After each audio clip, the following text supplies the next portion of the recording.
I'm an exercise physiologist by trade, so I'm going to go over some of the stuff that I'm working on. I'm going to try to beat Gus on how fast I talk, because I'm a sprinter, not a marathoner. So if you look at my body, definitely a sprinter.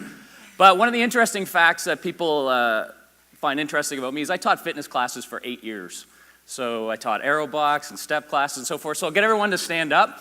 This is another way I get to see how coordinated people are. So I'm going to watch once, and you're going to join me. It's going to go 1, 2, 3, 4, 5, 6, 7, 8.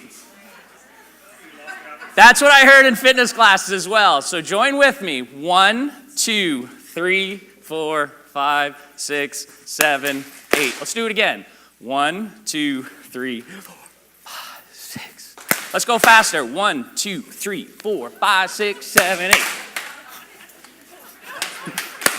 Very good, very good, very good. We didn't even add any, right? And down there stuff, that's good. I'm going to talk fast. I got a lot of material in there, too much. I know it's too much, but that's what I do. I've only presented a couple hundred times, but I always do this, so my apologies. But I wanted to put a lot in there. If you want the slides and they're okay with it, you can have them after, because they didn't come out too well, and so I'm going to show some of the graphs, some of the research that I'm doing. I have the good fortune I also work in high performance sports. So yesterday morning, I actually tested our women's canoe team, national team in Halifax. We had 22 personal bests because I did the reports on the airplane. So I'm excited about it, sent it to the coach. I have a good fortune of working with Mark DeYoung. The interesting fact, if you actually listen for the next 24 hours, you're gonna hear resilient a lot. So we heard it from Vera in her talk, and we heard it from Trish. So we've heard it twice already today, and I promise you if you listen, you'll hear it a lot more. But what I found was it was going from the Olympic athlete all the way to the war-torn child. And I'm just starting to do some work on campus at Dal with the Center for Resiliency, and that's what they're mostly focused on. So the interesting part is we haven't got a lot of resiliency research in us, people who are kind of struggling and finding it difficult and so forth. So I spent a year writing a paper called Resiliency. If you'd like it, you can have it for free. It's about 130 references, don't fall asleep, because I wanted to define what it actually is. I don't know if you can see this, but one is 26 Olympic level coaches and one is a set of mid-level managers. Can anyone predict which is which? The left is what? Yeah, exactly. Of course, determination was their big thing and so forth, but what I found interesting was the commonalities between it. So what I do with the groups is actually we go through it and they create their own definition of resiliency. And I was actually in an office the other day with a group that I had worked with a year ago, and the C-suite person had it posted in behind their desk. So they are looking at it daily, because that's what I encourage them to do. So what I started to find is there is this commonality when we actually start speaking about it. I got a chance to speak to someone at the back about how they coordinate some workshops, pretty cool, about wearing a backpack and how weighted it is. One of the things I do is just put up that classic inverted U. We use it in sports science. You use it in the business world. It's called Yerkes-Dodson law. But what I ask people is, we get peak performance at that top of the curve. Has anyone seen the inverted U before? Right. So that's where we have cortisol at a good level. Cortisol is not a bad thing. Stress is not a bad thing. Cortisol actually integrates with your hippocampus, which is that horse-shaped thing in your brain, and actually builds our emotional intelligence and does all that stuff. Unfortunately, when we start rolling over here and have a lot of cortisol happening, your executive systems, which is your hippocampus, throws the files in the air and starts throwing out all kinds of emotions, like anger. So we want to get people where they're aware when they know they're over here, and what does it feel like when we're at the top? So one of the things that I try to encourage groups that I work with, stress isn't a bad thing. It's healthy. It's just that, like we've come to talk about today, that we take the time to decompress. So our athletes, we don't allow them to play video games. So they work really hard during their 2 hours a day they train, and we keep it really limited because you only have so many brain units in the day. And if you're soaking it up by an intense video game, no wonder our kids are exhausted and our athletes don't perform well. I'll show you some examples of that in a second. See, I told you I could talk fast.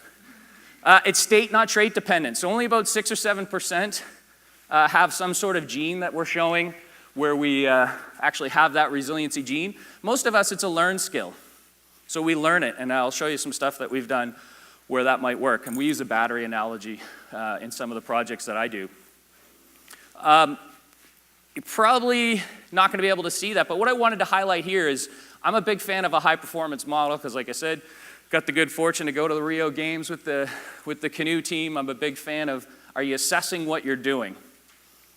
We've tried to move people away from random acts of wellness.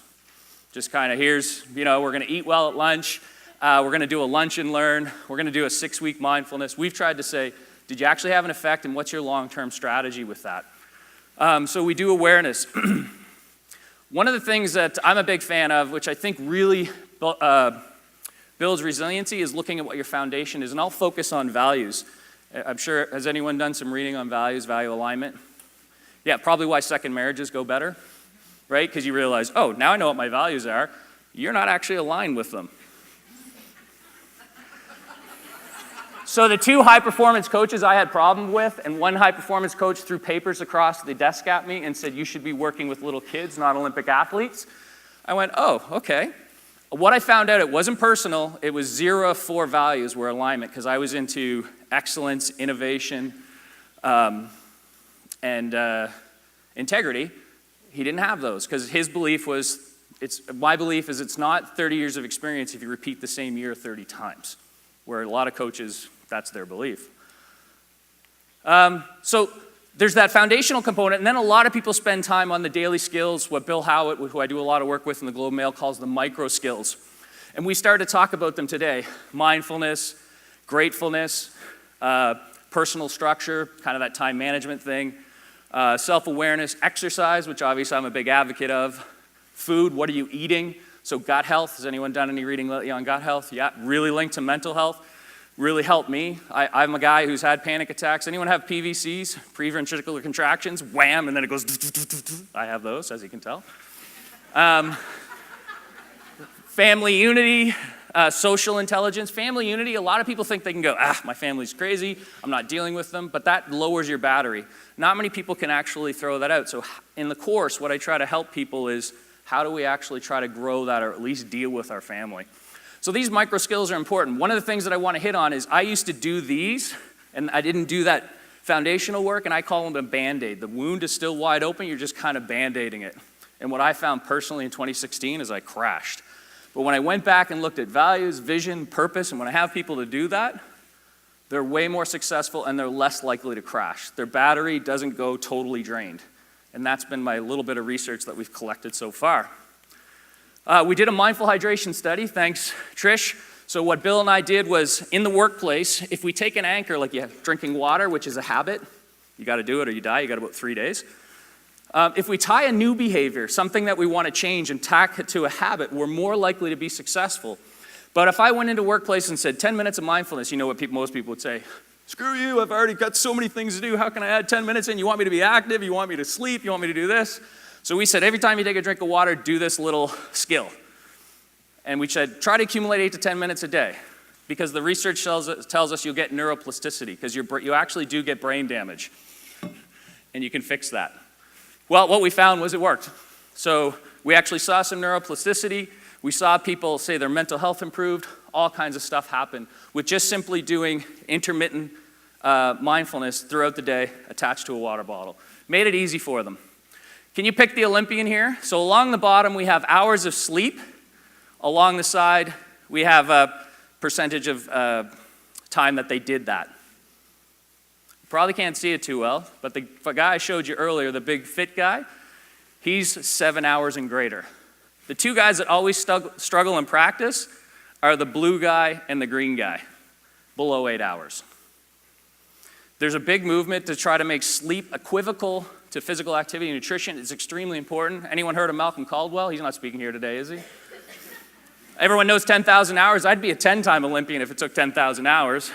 What he found was, actually, if you read the research, sleep was more highly correlated than the 10,000 hours. So the violinists and the pianists who perform better average about 10.8 hours of sleep, and more nap time, because when do we actually lay down the pattern of the things we learned that day?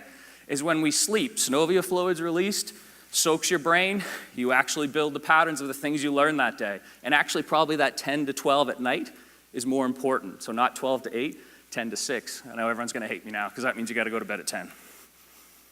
We do skill training. We've seen resiliency improve, so These are the scales we use: self-esteem, self-reliance. This is in a workplace.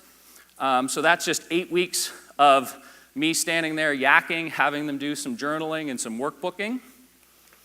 The one thing that I did want to get to